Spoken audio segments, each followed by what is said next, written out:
Vamos al momento de la palabra.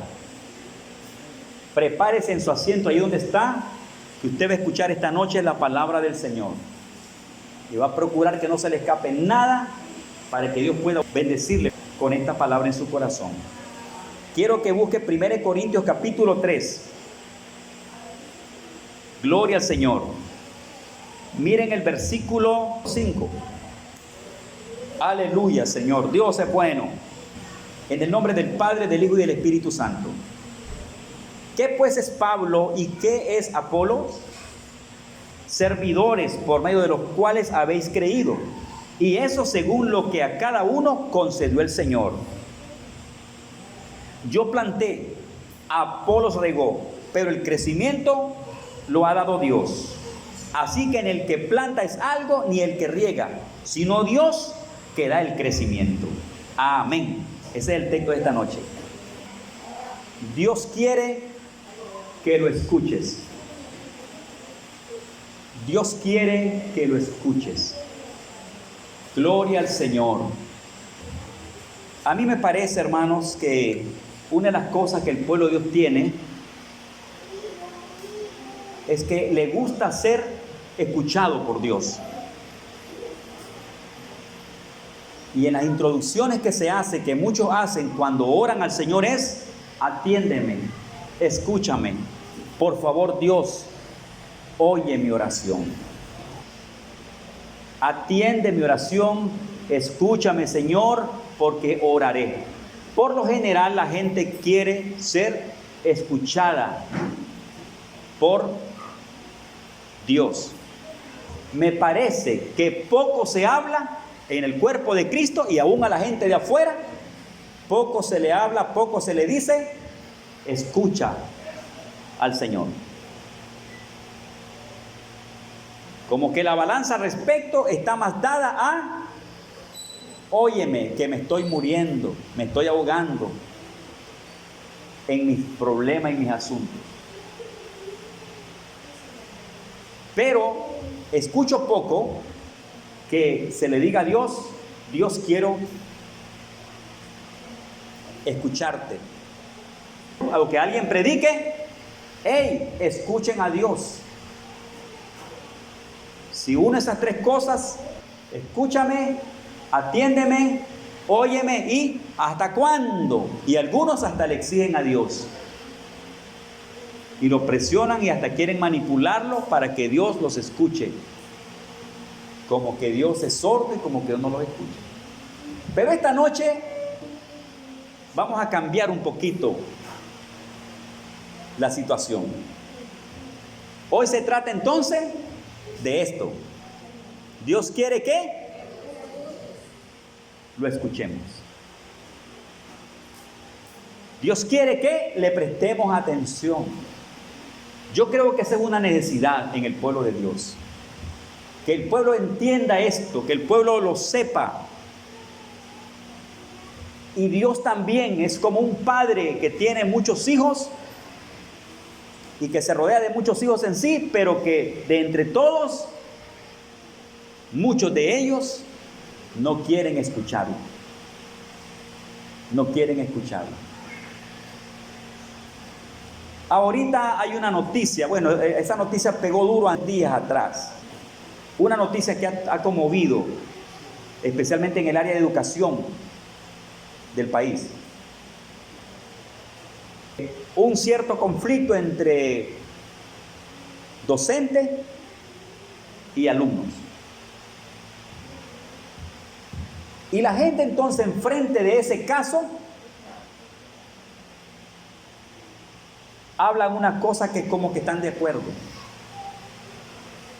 Y es que los hijos no están escuchando a los padres y que los padres no están haciendo valer su educación y su papel, su responsabilidad sobre los hijos, y que por eso muchos hijos hacen afuera cualquier cosa. Es un mensaje que está tomando y que ha tomado fuerza y que se está escuchando a nivel de todo el país. Culpando padres de familia como por no ser responsable con la educación en casa o la enseñanza en casa, Y que por ello entonces los hijos no escuchan a nadie, no escuchan ni en casa, ni tampoco afuera, y que por ello surgen esos grandes problemas. Y cualquiera que escriba, hermano, y opine o diga algo, cree que tienen la razón con todo lo que dicen. Pero yo creo que existe eso en el corazón de los padres, que los padres quieren que los hijos los escuchen. Sí, eso es cierto. ¿A quién no le va a gustar que su hijo lo escuche? Que se está haciendo eso, yo diría, pues, yo no estoy dentro de las casas, no conozco el interno de los hogares. Los padres saben si verdaderamente están guiando a sus hijos o estamos guiando a nuestros hijos en esa dirección. Pero hay una necesidad de que el hijo escuche al padre y que el padre hable. A Dios lo rodea mucha gente de los que se llaman sus hijos que no está escuchando a Dios. Y más se oye de ellos mismos: Dios, atiéndeme, escúcheme. Pero estamos completamente convencidos que a Dios también le está rodeando mucha gente que se llaman sus hijos, que no le están prestando atención al Señor. Y esta noche nosotros estamos enfrente de una predicación que hace énfasis en Dios quiere que lo escuchemos. Ahí, hermano, está verdaderamente como el secreto para vivir una vida completa en Dios, agradable, donde las dos partes entonces vamos a estar súper bien, alegres, contentos, realizados por esa forma de relación, Dios y nosotros. Cuando Dios nos hable, y Dios siempre está hablando, está hablándonos. Nadie puede decir, Dios no me está hablando. Nadie puede decir, Dios no me está tratando. Dios le está hablando a la gente de mil maneras. Dice que en los tiempos antiguos, por ejemplo, Hebreos 1:1 dice que Dios le habló a los padres por los profetas. Le habló de muchas maneras. A través de los profetas, en visiones, en sueños, a través de muchos medios les habló, pero que ahora nos habla a nosotros a través de Jesucristo. De tal manera que el evangelio, el mensaje y la voz de Dios y el deseo de que Dios sea escuchado, que está en el corazón de Dios, hermano, Dios de alguna manera está buscando la manera para ser escuchado, porque nos está dando a través de muchos medios su palabra. Nos está hablando en sueños, en las cosas que vemos, en los acontecimientos, en las señales, en las predicaciones, en lo que está sucediendo. La voz de Dios está por todas partes. Por todas partes está la voz de Dios. Ese cuadro que habla Génesis, que cuando Adán y Eva desobedecen al Señor, se esconden entre los árboles, según el cuadro que ilustra la desobediencia de Adán y Eva, dice que enseña que cuando ya están en desobediencia, la voz de Dios se escuchaba entre el aire del día, gritando: Adán, ¿dónde estás? ¿Dónde estás tú, Adán?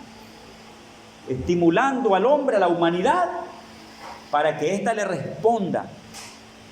Dios se nos está presentando de mil maneras y nos está hablando de mil maneras para que lo atendamos, para que lo escuchemos, porque ese es el todo del hombre. Oír a Dios, hermanos, para obedecer su voz, es la vida del hombre. Hoy, como se están escuchando muchas voces en el mundo, la gente está escuchando mucho ruido, muchas voces, entre ellas confundidas. Y mucha gente está súper confundida, fuera de la verdad, porque están escuchando muchas voces en el mundo. Es tanto lo que escuchan que ya ni saben a quién están escuchando y qué es lo que andan en la cabeza. El resultado de ello se ve en la forma que se está viviendo en este mundo.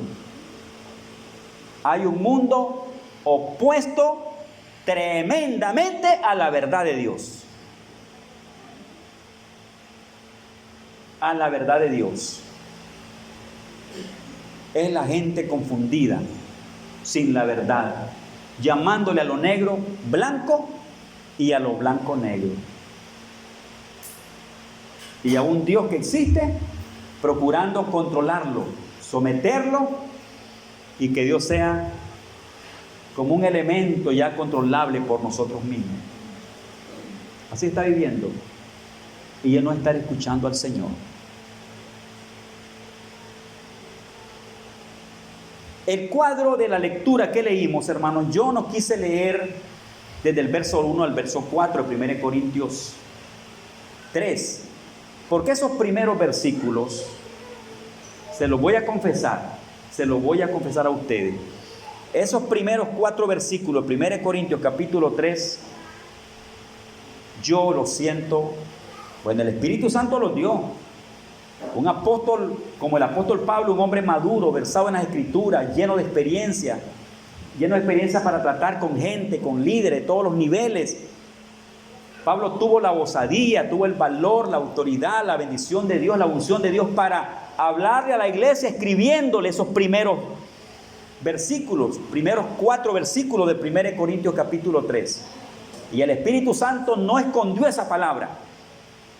Se la reveló al apóstol Pablo, lo autorizó, lo bendijo para que Pablo escribiera y le dijera a la iglesia que iba a tomar esa lectura, y a los pastores que iban a leer esa lectura, a los hermanos de la congregación de los Corintios.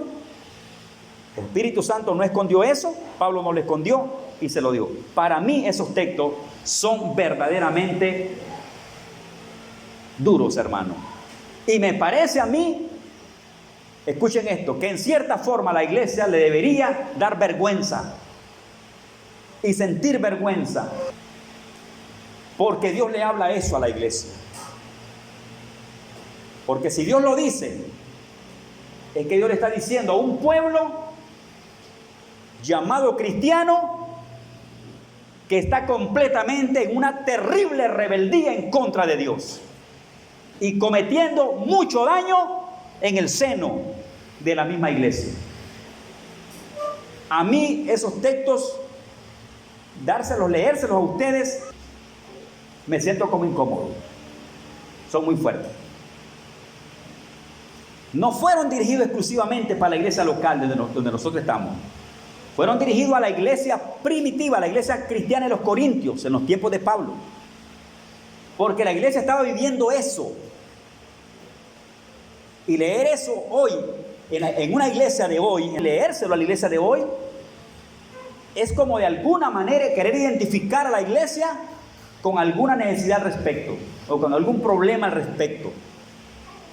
Pero en qué partes que yo pienso y siento que me parece a mí que es como de pena para la iglesia, como que debe sentirse vergüenza en cierta forma, es porque, hermanos, si se nos dice eso, o a un pueblo, a una congregación local se le dice eso, entonces que su comportamiento sea un comportamiento, hermano, como gente que no ha conocido al Señor. Así es.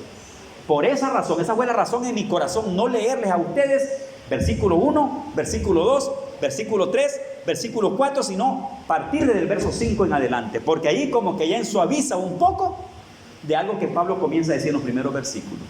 Pero se los voy a tener que leer para que ustedes digan, el pastor nos está hablando la realidad. Pero, hermano, si esas palabras tan fuertes se reciben, es porque detrás de esas palabras la iglesia se está portando mal. Y si a la iglesia de los Corintios se le dijo eso, es porque la iglesia se estaba portando mal. ¿Quién? Una iglesia llena de dones espirituales, llena de riquezas espirituales, llena de bendición de Dios, pero con un testimonio interno pésimo. Pésimo, que si Cristo hubiera llegado en ese tiempo, hubiera venido, esa iglesia, yo lo dudo, que hubiera sido transformada por el Espíritu Santo y levantada por el poder de Dios. Según Pablo, esa iglesia tenía problemas con Dios. El contexto de los versículos 5 y 6 que leí, quiero que los miren en los primeros 4 versículos, lo que la iglesia estaba viviendo cuando Pablo le escribió eso. 1 Corintios 3, 1 al 4. De manera que yo, hermanos, no pude hablaros como a espirituales, sino como a carnales, como a niños en Cristo. Os di a beber leche y no vianda, porque aún no erais capaces, ni sois capaces todavía. Porque aún sois carnales, pues habiendo entre vosotros celos, contiendas y disensiones, ¿no sois carnales y andáis como hombre? Porque diciendo el uno, yo ciertamente soy de Pablo, y el otro, yo soy de Apolos, ¿no sois carnales? ¿Cómo le dice a la iglesia? Es fuerte. Le dice a la iglesia que la iglesia se ha estancado espiritualmente, que la iglesia ha perdido el tiempo, que la iglesia se quedó niña, que la iglesia se quedó sin crecimiento, que la iglesia se quedó viviendo la misma vida antigua. La vida antigua. Tantos años han pasado en esa iglesia Corintio, en ese tiempo. Desde el día que fue fundada por Pablo en Corinto, al tiempo que Pablo escribe esa carta, se considera un espacio como perdido, de atraso, de descuido, de desobediencia, de rebeldía, de división dentro del cuerpo, de pleito, de contienda. Hermano, eso a mí me da vergüenza. No fue para mí en ese tiempo, porque no existía yo en ese tiempo, ni usted. Eso hace más de 2000 años. Pero eso estaba pasando en el seno de la iglesia. Y hoy queda la enseñanza para que la iglesia no caiga en ese error, no caiga en ese peligro y problema. Y que si hay una congregación local que está viviendo ese comportamiento, es urgente que salga de allí, que salga de esa maldición. No puede quedarse en esa maldición. Ellos recibieron reprensión del apóstol Pablo, corrección, exhortación. Un padre espiritual como Pablo hacia la iglesia, corrigiéndola para que la iglesia saliera de ese peligro en el que estaba metida. Y les cuento, para la iglesia como que estaba bonito. ¡Qué peligro! Andar con el daño y no darse cuenta, como quien anda un cáncer o una enfermedad de muerte y no se da cuenta que él anda encima. La iglesia estaba normal, entre ella estaba feliz en sus pleitos y en sus cosas. Y como que aquí no pasaba nada, nadie hacía por arreglar su vida. Hermano, ese es un gran peligro. Estar ciego para uno mismo. Estar ciego para uno mismo, no ver cómo está viviendo, no dar tiempo para examinar qué está pasando dentro de nosotros.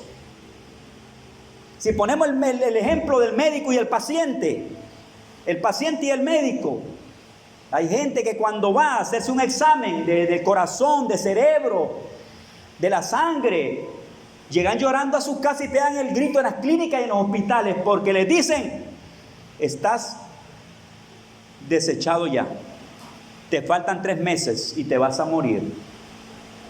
No hiciste salud en salud y te vas a morir. Llegan llorando a las casas, pegan el grito, porque andan una enfermedad tremenda. Y la iglesia de los Corintios cargaba con una maldición en su vida. Y líderes de esa iglesia, miembros de esa iglesia, gente antigua de esa iglesia, vivía con esa pudrición espiritual en su vida. Nadie hacía por salir de allí. No había reflexión, no había arrepentimiento, todo estaba bonito. Ojo, iglesia, es peligroso. Si no examinamos nuestra vida, es peligroso nos quedemos en este mundo y nos muramos como se muere cualquiera en este mundo. El que vayas a una iglesia y seas miembro de la iglesia, o que tengas tantos de antigüedad en una congregación y tengas cargos y ministerios, eso no compensa para la salvación con Cristo. Necesitamos arrepentimiento de verdad, señores. La gente puede dormir el arrepentimiento en su vida y sentir feliz, sentir alegría, porque no hay observación hacia adentro, no hay examen, autoexamen. No se ponen a pensar en ellos, solo se ponen a pensar en lo que son, en lo que les dicen que son y en su ministerio, en sus compromisos, porque hay gente dedicada a ellos, pero no se dedican en sus propias vidas. No les importa su espiritualidad, su santidad, su obediencia, el cuidar el corazón. No les interesa eso. Lo que quieren son cargos, privilegios, ministerio, exhibición, todo aquello.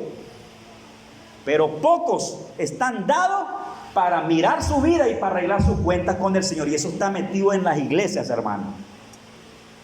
Así que el contexto de la lectura que leímos respecto a los corintios era ese. Los corintios estaban en un daño terrible. Y palabras así que me llaman la atención y me preocupa y que me inspira para predicar y que hace que yo también me cuide y me mire y predique y anuncie a mis hermanos que están bajo mi responsabilidad en el área de ministerio. Es lo que Pablo dice. Yo no les pude hablar como a espirituales. No les pude hablar como a gente espiritual. Porque en ese entonces no erais capaces. Es decir, quise hablarles como a gente más adulta, como a gente más madura en términos espirituales para que guardaran la palabra. Pero no, Pablo da a entender, los vi como niños. No podían entender muchas cosas. No había crecimiento en ustedes, no había madurez. No podían entenderme, entonces los traté como a niños, como gente que está comenzando la vida cristiana. ¿Cómo estaban comenzando? Venían de una vida pésima, una vida de idolatría, de fornicación, de adulterio, de culto a la idolatría, de comer carne consagrada a la idolatría, de hacer fiestas paganas en los templos. Los corintios estaban de allí. Dios los sacó a través de la predicación y ministerio del apóstol Pablo. Porque ahora Dios los va a tomar para procesarlos, para cambiarles sus vidas. ¿Saben, amado hermano? Una de las cosas que hay en Dios es esta para los hijos de Dios. Es que si Dios te trae a Cristo es para cambiarte tu vida, hermano. O sea, Dios no lo trae a Cristo a usted solo para que venga a la silla y sea la misma persona de 20 años. No, Dios nos ha traído, Dios nos ha venido para transformarnos. La muerte de Cristo es transformación de la vida del creyente. Que ya no seamos como éramos antes, hermano. Como dice 2 Corintios, el apóstol Pablo lo dice en 2 Corintios 5:17. De modo que si alguno está en Cristo, nueva criatura es. Las cosas viejas pasaron, aquí todas son hechas nuevas. Usted no ha venido para hacer culto y para permanecer 10, 20, 30, 40 o más años sentado en una silla siendo la misma persona y haciendo y practicando lo mismo que practicaba cuando no conocía a Cristo. Ese no es el llamado que le hace el Señor. Esa no es la vida cristiana. La vida cristiana es para recibir perdón, transformación, cambio, vida, para que la gente sea una nueva criatura en la presencia de Dios en este mundo. En el mundo, pero no del mundo. Gente que ha cambiado, gente que se ha transformado por medio de la renovación de su entendimiento en Cristo y vive ahora para el Señor. Para eso venimos, para que de esa manera le agrademos a nuestro Padre Celestial, para que de esa manera agrademos en nuestra vida cristiana. Entonces, un momento de la vida de Pablo con ellos era que los trató como gente recién salida del mundo, recién oído el evangelio, recién convertidos, venga, y los trata como a niños. Es decir, gente nueva en Cristo, los trataré como a niños. Necesitan el ABC bíblico, teológico, espiritual. Como decimos nosotros, necesita prediscipulado, discipulado, consolidación, etc. Y comienzan los hermanos a crecer. Algo más del contexto de la iglesia para que Pablo le escribiera el texto, esas palabras.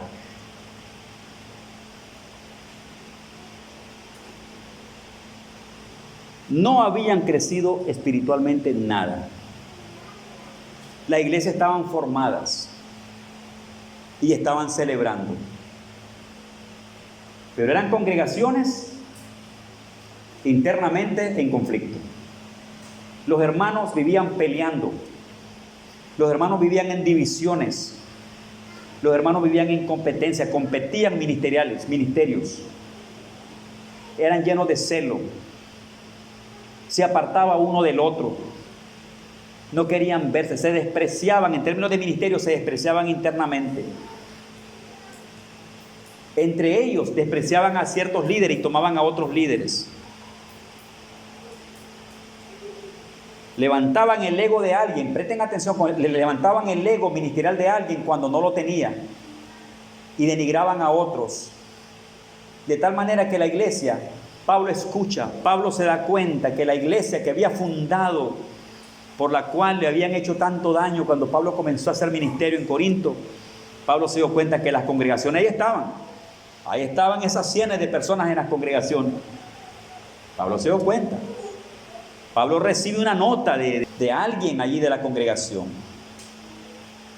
y le dan un reporte. En esa iglesia es un infierno. ¿Me están escuchando?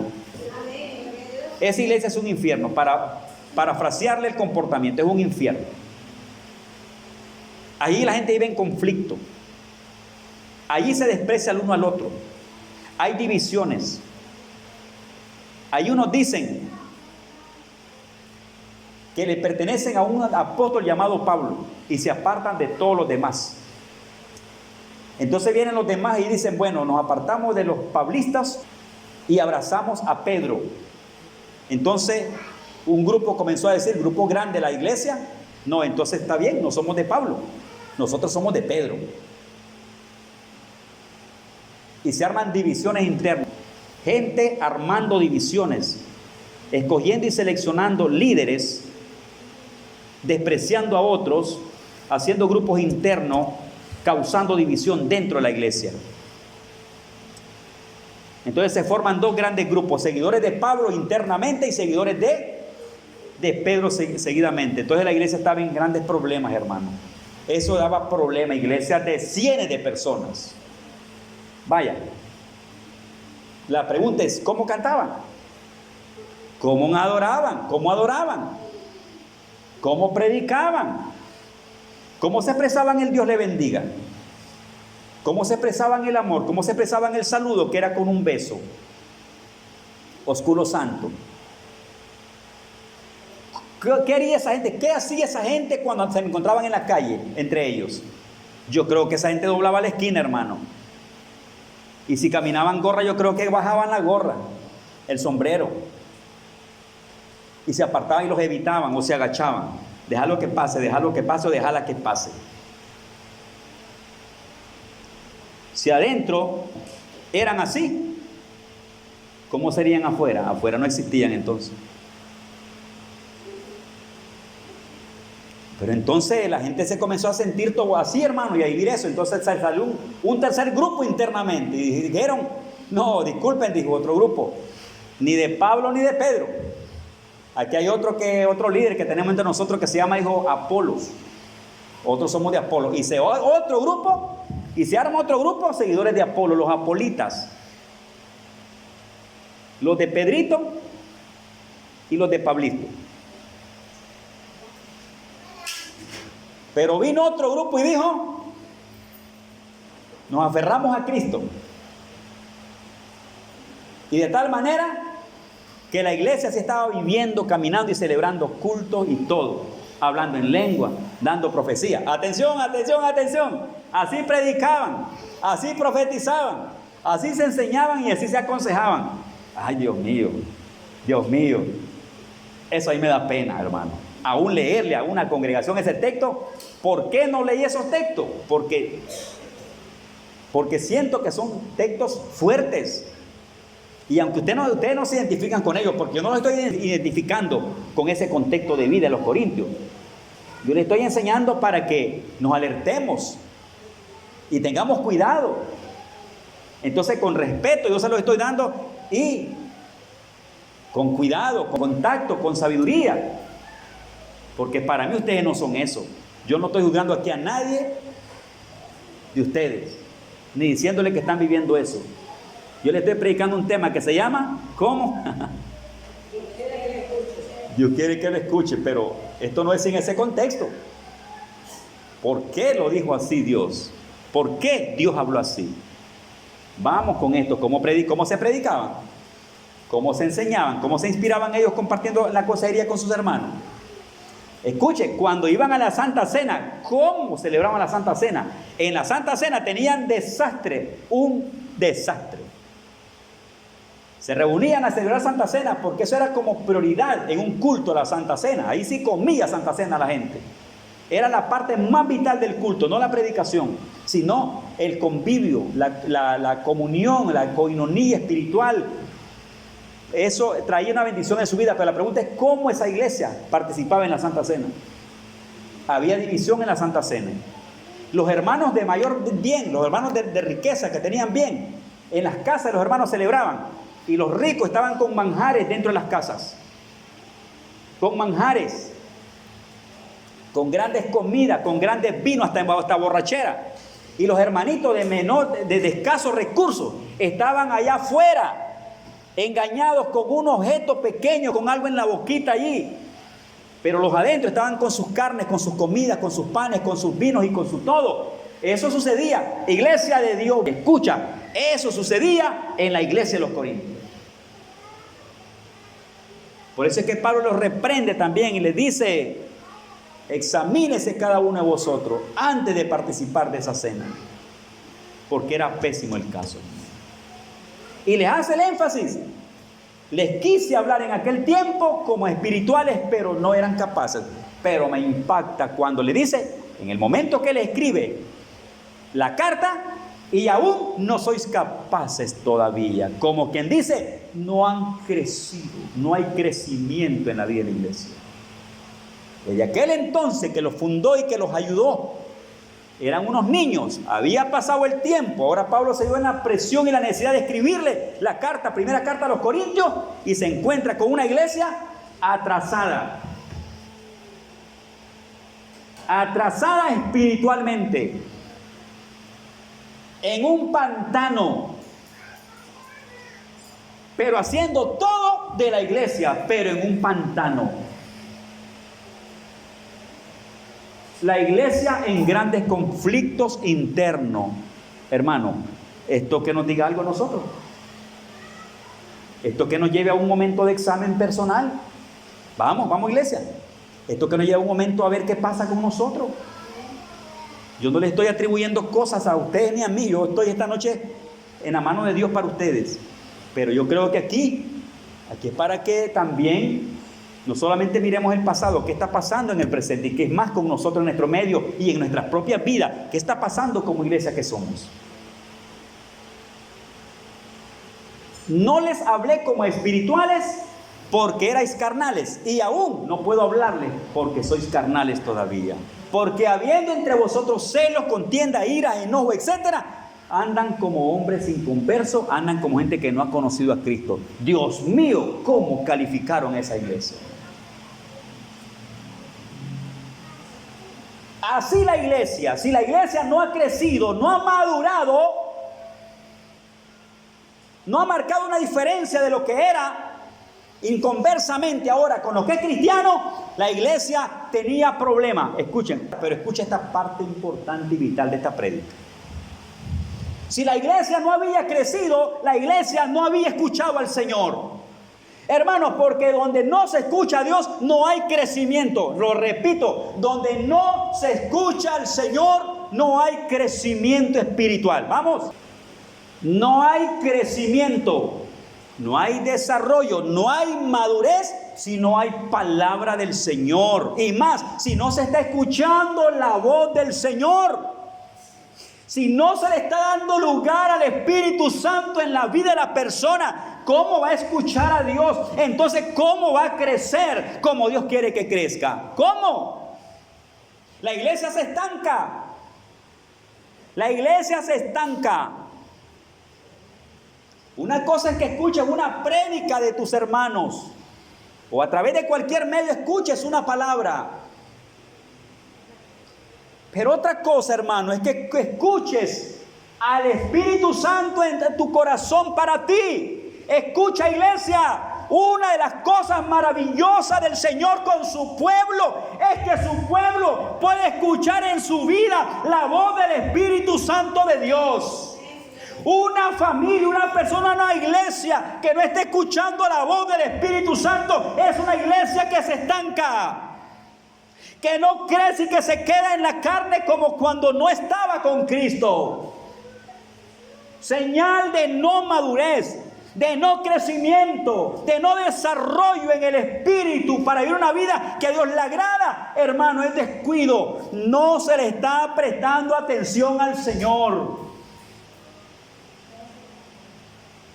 Una cosa es que escuches una prédica y otra cosa es que escuches al Señor. Una cosa es que tomes el libro de la Biblia, el libro sagrado, para leerlo, y otra cosa es que escuches la voz del Espíritu Santo. Una cosa es que seas bien educado escuchando un consejo de alguien en el nombre del Señor, y otra cosa es que le prestes atención al consejo. Quiero que vean una cita, hermanos. Vean unas palabras que el apóstol escribe a un joven pastor en 2 Timoteo capítulo 3 versículo 14. Si no hay algo intencional respecto a recibir palabra, consejo, enseñanza, orientación del Espíritu de Dios, no hay crecimiento, no hay desarrollo, no hay madurez. La gente está allí entretenida. No pasa de allí, eso no le trae vida a la gente que se relaciona, dice, con el Señor. Segunda de Timoteo, capítulo 3, verso 14. Se le dice a este hombre de Dios, a Timoteo: pero persiste tú en lo que has aprendido y te persuadiste, sabiendo de quién has aprendido, y que desde la niñez has sabido las sagradas escrituras, las cuales te pueden hacer sabio para la salvación por la fe que es en Cristo Jesús. Toda la escritura es inspirada por Dios y útil para enseñar, para redarguir, para corregir, para instruir en justicia, a fin de que el hombre de Dios sea perfecto, enteramente preparado para toda buena obra. Si no se está escuchando la voz de Dios, no hay crecimiento, no hay perfección, no hay madurez. ¿Por qué? Porque el que le da madurez a la vida del creyente es el Espíritu Santo, con su consejo, con su palabra, con su revelación. La iglesia necesita diariamente estar dependiendo de la presencia poderosa del Espíritu Santo, porque Él es el único que puede levantar al hombre y hacerlo prosperar espiritualmente para Cristo. Es una belleza la gente madura espiritualmente, pero hay que pagar un precio en cierta forma, hermano, y todos vamos a hacer ese camino, porque estoy haciendo un énfasis al descuido, al dormirse, al no escuchar la voz de Dios, al escuchar mejor otras voces humanas, otras voces del sonido del mundo, y confundirse en ello y no darle prioridad a la voz del Espíritu Santo. Pero aquí dice que la palabra del Señor en su santa escritura, aleluya, dice que hace al hombre enteramente preparado para toda buena obra. Lo prepara, lo educa, lo madura, lo desarrolla. En Dios hay crecimiento, hermanos. ¿Cómo va a creer usted que va a pasar 20 años y su vida es la misma de 20 años? El mismo vocabulario, las mismas miradas, los mismos gestos, las mismas cosas, fuera del temor y la gracia de Jesucristo, como que nada ha pasado. Hay que prestarle atención a eso. Pablo se lamenta y Pablo toca el tema: iglesia, te has atrasado, iglesia, no has crecido, iglesia, no has madurado. Antes eras niña, no eras capaz de escuchar tantas cosas del Señor. Ha pasado el tiempo, pero como que Pablo dice: estoy sorprendido, no son capaces, no puedo tratar con ustedes porque los hallo como que son gente que no ha conocido a Jesús. Hermano, es duro. Pero si Dios está en eso, es porque Él ama a su iglesia y que está regañándola allí, le está exhortando para que su iglesia se levante de eso, hermano, y pueda agradarle a Jesucristo. Vamos, voy con 4 cosas breves en esto. Para nuestro crecimiento, para nuestra madurez, para nuestro desarrollo, para caminar hacia esa gloria que Dios quiere llevar a todo creyente, para que lo entendamos mejor al Señor. Número 1. Es necesario reconocer en qué condición se encuentra cada cristiano delante del Señor. Y eso va a funcionar con un juicio personal. Yo no puedo usted trabajarlo ni juzgarlo en esa área. Es usted personalmente el que tiene que velar por usted. Importante el autojuicio, el autoexamen, mirarnos hacia nosotros. A veces estamos más mirando a la gente, pero no nos miramos a nosotros. Jesucristo trató de hipócrita a los fariseos porque les gustaba andar viendo la paja en los ojos de otras personas, pero no estaban por ver, les dijo, la viga que se les cruzaba en su vista. Y el creyente y los hijos de Dios deben ser muy cuidadosos en darse tiempo para verse hacia adentro. ¿Cómo está llevándome? Y estoy hablando de reconocer qué estilo de vida estamos llevando a cabo. Para esa gloria de vida necesitamos en primer lugar reconocer en qué estilo de vida estoy viviendo delante de Dios y delante de la gente. La reflexión personal, mi examen personal, darme tiempo con Dios. Tiempo con Dios, no solamente con sus amigos y con sus hermanos. Vaya a sesión con el Espíritu de Dios, platique con Él, dése su tiempo. Llore ahí, confiésele y háblele y reconozca dónde está o reconozcamos dónde estamos. Dios llama, hermano, a una de las iglesias de Apocalipsis. ¿Sabe qué la llama? La llama a reconocer y a ver de dónde ha caído y en qué condición está. Porque Dios no quiere que la gente, mire, hermano, Dios no quiere que sus hijos estén caídos. Porque para Dios hay mucha gente caída en las congregaciones. Están de pies, pero están caídos por dentro. Están de pies por fuera, pero caídos por dentro. Andamos bien bonitos por fuera, hasta con corbatita como ando yo. Y ahí como una fachadita de cristianito, de pastorcito, de hermanito. Pero muchos andan caídos, muchos no están viviendo bien. Aquí no estoy hablando de ustedes. Mucho creyente no está agradándole al Señor. Es necesario el autoexamen. Es necesario sentarse a la orilla de la cama antes de dormirse, hermano, y hablar con Dios y verse hacia adentro, Dios mío, ¿ve? Y hay gente que no le gusta reconocer sus errores y sus faltas. Hay gente que es radical en lo que piensa y en lo que cree. No ponga enfrente de usted la palabra y el consejo de Dios y véase en ese espejo, que ese espejo nos diga la verdad. Para esa gloria de vida, para esa gloria de crecimiento, número 1, necesitamos reconocer, ver el estilo de vida, tipo de vida que estamos llevando a cabo delante de la gente y personal. Presten atención a esto. ¿Cómo estoy viviendo delante de la gente y delante de Dios? Porque es muy fácil la apariencia suya demostrándole a la gente un estilo de vida. Como el novio, que cuando es novio solo presenta la cara bella y bonita y las mejores mudadas que tiene y los mejores gestos mientras es novio. Cuando ya se casa le dice, ahora conózcame la otra área, que esa no se la conocía a la muchacha y muchos se arrepienten y dicen, uy, yo no creía que fueras así. Número 1, entonces, reconocimiento, el autoexamen personal, que nos miremos ante Dios. Número 2, hermano, arrepentimiento. Porque si no hay arrepentimiento no pasamos de ahí. No necesariamente sea público. Porque a muchos cristianos se lo digo así, se lo pongo facilito, porque a muchos cristianos les da vergüenza reconciliarse y mucha gente anda caída. Muchos creyentes no quieren, les pasa lo de Nicodemo, se reconcilian en oculto, en secreto, y ahí buscan gente, oren por mí, pero ¿por qué no sacan acá en público? Tienen pena. Pero gracias a Dios que para entregar su vida a Cristo usted lo puede encontrar en la oscurana de la noche o en la claridad del día. Ante la gente o en lo personal. Pero el creyente debe llevar a un arrepentimiento. La gente a veces piensa, y el creyente piensa que el arrepentimiento lo necesita solamente la gente que no ha conocido a Cristo. Y no nos damos cuenta que el arrepentimiento la misma iglesia lo necesita. Porque hay mucha gente en las congregaciones que están mal delante de Dios y necesitan arrepentirse. Arrepentimiento. El arrepentimiento no se da solamente allá afuera. Hay necesidad de arrepentimiento internamente en el seno de la iglesia. Que la iglesia misma reconozca y se encuentre que allí hay algo que no es sinceridad con Dios, que se arrepiente y le pida perdón al Señor. Pero como tiene pena públicamente, pues hágalo de Nicodemo. Vaya de noche donde Jesús y donde nadie lo mira. Y en la mañana diga, ya me reconcilié, si es que quiere dar testimonio. Pero si es para levantar su perfil de vida delante de Dios, porque va a tener vergüenza pasar en público y decir, hermano, yo me levanto esta noche. Yo creo que esa es humildad, hermano. Reconocimiento. La gente necesita en las iglesias una necesidad de reconcilio con Dios. Pensamos que solo el vecino o aquel que no se consagra o no está en Cristo, que es el que necesita el mensaje de arrepentimiento.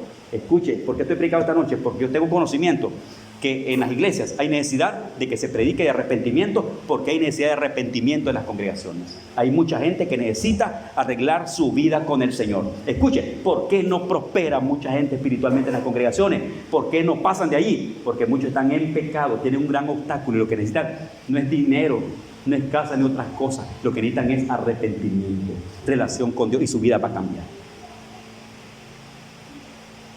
Muchos no necesitan otras cosas para ministerio y para cosas. ¿Por qué? Mire, en diferentes formas se mide esa pobreza espiritual y esa marca de la falta de Dios. Porque hay ministerios que no prosperan, y no le voy a generalizar porque hay casos especiales. Personas que no prosperan, nunca cambian su vida, no pueden levantar cabeza. ¿Qué pasa? Muchos necesitan, en primer lugar, arrepentimiento delante del Señor. Número 3, sometimiento al Señor, sometimiento a Dios. Usted se dé cuenta que su sometimiento es para el Señor. Personalmente, hablemos de la intimidad con el Señor. Sometimiento a Dios, donde el creyente dice: yo me voy a someter a Dios para vivir para Él. Sometimiento a Dios de corazón. El reconocimiento de la autoridad espiritual que Dios le ha puesto para ministrarle su vida. Porque la iglesia de los Corintios no respetaba a sus líderes, no respetaba a sus autoridades, no respetaba a su gente, ni sus líderes ni la membresía respetaba a sus autoridades internamente. Y por eso es que hacían desastres, divisiones y cosas pasando por encima de quien sea. No había sometimiento espiritual. No había sometimiento espiritual. En el área de nuestro crecimiento y desarrollo, tomando el ejemplo de los Corintios, hermanos, y tomando el ejemplo del mensaje de Pablo a los Corintios, importantísimo, se puede aplicar en este caso el sometimiento a la autoridad. Que usted reconozca a las personas que Dios le ha puesto y que los respete, y no les ponga gente encima de ellos. Porque la iglesia es lo que hacía: a sus líderes los defraudaba y ponían a otros que ellos querían, pasaban por encima de la autoridad espiritual delegada que Dios daba para bendecir la iglesia. Entonces era un desastre allí. Y Pablo está llamando a ellos. Dios quiere que lo escuchemos. Escuchemos, estimada iglesia, la voz del Espíritu Santo. Y le aseguro, su vida desde hoy, y se lo voy a profetizar, si algo sucediera al respecto con usted y Dios, su vida va a cambiar. Desde hoy su vida será diferente.